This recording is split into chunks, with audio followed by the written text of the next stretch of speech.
Hey guys, so in my blog, I've talked about the story of how I became a conservative. Um, Today, I wanted to talk about the story of how I became a Republican.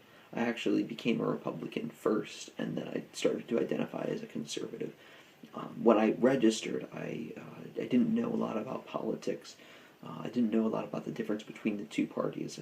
I just knew a little. I just knew like the basics. I knew that I was um, pro-life, and I was pro-business. I considered myself an entrepreneur, and when I think back, I was a capitalist. I believed in capitalism. I just didn't know what capitalism was, um, and I became a Republican because I hated the very idea of people telling me how to run my future business. I still it keeps me up at night, and I can't stand it.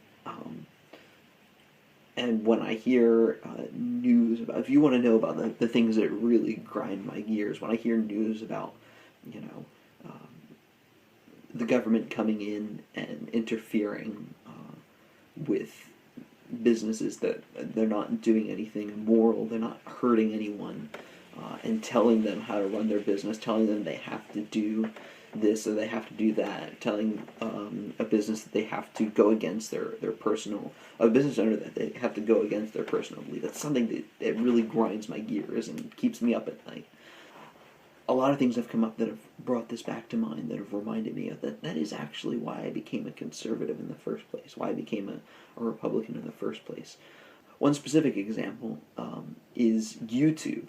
Um, I'm a big YouTuber. I post my videos on YouTube, and even before that, for years, for the past 7, 8, 9 years, I've been a bona fide YouTube addict. That's where I get all of my entertainment from, pretty much.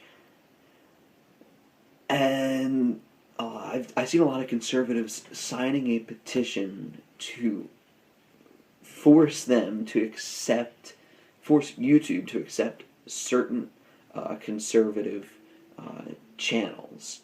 Um, and as much as I love those conservative channels, and they'll remain nameless, that still grinds my gears. That still gets me as enraged as when Bernie Sanders told the hairdresser that even though her profit margins are so low that she's going bankrupt, that she still has to buy insurance for uh, for all her employees. He doesn't know anything about how her business works, but he knows that that she has to run her business this way.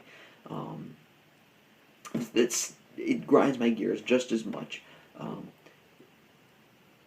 YouTube is a private business, and as much as I would love to see them accept conservative videos, if they won't, I think that the solution is not to sign some petition and tell them how to run their business.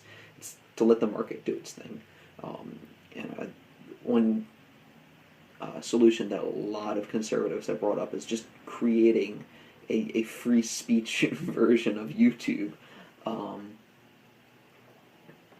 it doesn't have to be particularly conservative. We could bring all kinds of people together, but let people speak. um, and I think that if we do something like that, not that that's the only solution, there could be other solutions out there.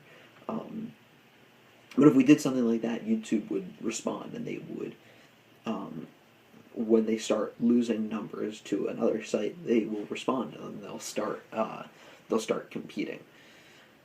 Um, so that's just some of my thoughts on that. Just wanted to share a little bit about me personally. If you like this video, give it a like. You can like us on Facebook and subscribe to us on YouTube. If you're on Twitter, you can follow me on Twitter. I'll put the link in the description. Um, let's see. If you want to keep messages like this coming, you can contribute to our GoFundMe. Make a one-time contribution in exchange for merchandise and digital rewards, or you can become a patron member. You make ongoing contributions in exchange for exclusive videos. Thank you.